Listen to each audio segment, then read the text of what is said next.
So what are we looking at here? This is something we might hear said if we encounter a situation that is not self-explanatory. Perhaps at a doctor's office when the doctor is considering a spot on the x-ray. Perhaps we come home and a grandchild has made an elaborate drawing. Perhaps you enter the garage and find a strange machine sitting there.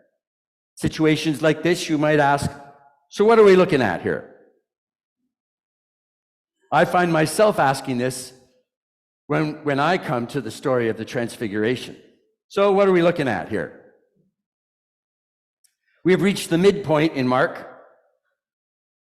Jesus takes 3 privileged followers with him up to the top of the mountain, James, John, and Peter. Suddenly, Jesus is transfigured and changes. Elijah and Moses suddenly appear and are talking with him. Mark does not say what they're talking about. It's a conversation just out of earshot, if you will, from the disciples. Luke takes up this story and imagines some of the content of the conversation, but in Mark, the subject of their conversation is a mystery. Mark's little narrative has taken a strange turn, and he's done little to prepare us for this bizarre turn of events. How are we to respond? How do you respond to something like this? Well, Peter's response says, it's good that we're here, Jesus. We can build 3 shrines, one for you, one for Moses, one for Elijah. This is a very human response, one that has appeared regularly throughout history. When someone special comes along or something special happens, we build a shrine to remember it. Last November, I went to San Antonio for a conference, and while I was there, I went to the Alamo. This is the place where Davy Crockett died, and along with many others, defending themselves against the Mexicans who were not really happy because their land was getting stolen. The Alamo is a classic shrine. What was on display, at least as I read it, was often unreflective patriotism, honoring the U.S. as it told the story of a defeat so many years ago, a defeat that ultimately turned around later to a great American victory. So the shrine is meant to celebrate American military victory and the perceived selfless dedication that went towards the building of a nation, in this case at the expense of another nation. So shrines are a place that capture what might be called an ideology. They represent ideas and values that bind a group together, often over and against another group. They hold up and celebrate virtues such as courage and honor, usually in the name of some favored institution. In the case of the Alamo, it's the United States government. Of course, religious institutions also have many shrines. If you go to England, you can see many Anglican shrines in such places as Westminster Abbey, Canterbury, Durham. The list continues. These shrines keep great people and great events from tradition alive in our memory. Seeing the tomb of an old saint might make the life of that saint, and presumably what the saint stood for, a little bit more real to us.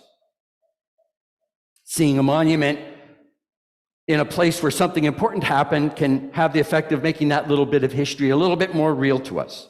So when Peter suggests that he wants to build a shrine, he is suggesting something that many people have suggested throughout history. But his idea falls flat. Have you ever been at a party and you say something and everyone just kind of ignores it and moves on? It's just like, it's as if you didn't say anything at all. It's kind of embarrassing, but at least you're not getting mocked, right? So it's a little bit of but it's just a flat idea, an idea that goes nowhere. No one picks it up. Jesus doesn't tell Peter it's a really bad idea, Peter. He doesn't say anything. He just moves on as if Peter hadn't said anything. And I think that might be one of the main points of the story, at least the point that I'm focusing on when I'm thinking about it this morning. It's not that what Peter said was terrible, horrible. It was rather that he was speaking at all. Immediately after Peter utters his great idea, a cloud appears out of which a voice says, "This is my son, the beloved. Listen to him." Listen to him. So the problem isn't so much that Peter's idea was so awful, it was rather that he was speaking at a time when he really should have been listening. Listening is perhaps the single most important interpersonal skill we can develop in our lives. Yet it remains very difficult to capture. I would suggest also that listening is perhaps one of the most important spiritual disciplines we can develop in our lives, yet also remaining difficult to master. Mark gives us a clue that could have guided Peter in responding to this surprising, unexpected situation. Mark tells us that he did not know what to say. Mark tells us Peter and the others there were terrified and they had no idea what to say, how to respond. Yet, that didn't stop him from speaking, did it? He didn't know what to say, but he said something anyways. And so often we are like that, aren't we? We're like a little Peters. We don't know what to say, but we speak anyways. I wonder what kind of trouble in our life we could avoid if we just remained silent when we didn't know what to say. Miles Davis, the legendary jazz musician, once told his band, if you have nothing to say, now he's talking musically, if you have nothing to say, be silent. It's a great lesson for jazz, but it's also a great lesson for life. Sometimes we're afraid of silence. Yet it is only through silence that we actually hear. And it is in hearing that we get to know each other, and it is getting to know each other that we become connected as a community. It is in silence that we engage in God, in the Spirit of God. Inner silence is one of life's greatest treasures, yet one we regularly bypass and go around. So coming back to the story of the Transfiguration, I come back to my original question. So what are we looking at here? We are looking at an overwhelming situation. In this case, it's a situation of wonder, but we often encounter overwhelming situations, don't we? Sometimes they're not wonderful, sometimes they're terrible, but nevertheless, overwhelming. The world is filled with overwhelming situations. If we don't know what to say in those overwhelming situations, and Peter spoke from a decentered place, right? He didn't know what to say, he was just sort of going off. And he did this perhaps because he was thinking in his mind, this is an overwhelming situation. I need to do something. I need to say something. It's important for me to do something here, right? But he was so caught up with his need to do or say or respond that he failed to simply be present. He wasn't really present. And so too, when we get caught up in overwhelming situations, what should we do? We often ask, well, we have to do something. We have to say something. We have to make a statement. I was talking with Rabbi Laura after the thing, and she was talking about all these boycotts that are going around.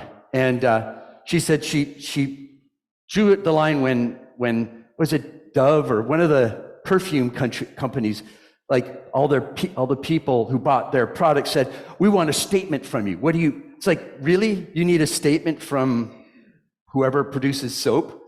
Yeah, that's really the important thing you need from them, is a statement about what they think about what's going on in Israel right now. So we live in a place where it's like we need statements. We need to do something. And often, the better thing to do is just listen. Deeply listen, especially when we don't know what to say. If we don't have a real sense of the land, the lay of the land, if we can't know enough yet to read the room, being silent is the way to go. Listening is not, as that inner voice inside us might tell us, abdicating our responsibility to act. Acting is, of course, important. But rather, listening is really about leaning deep into life itself so that we can better see and hear what's really going on. And once we better see and hear what's really going on, then we'll have a better idea of what needs to be said and what needs to be done. May we all learn to listen deeply, because in listening deeply, that's where we hear about God's love for us. May we also learn to listen deeply to each other, because that's where community comes from. And we all find that precious gift of inner silence that makes listening possible. May it be.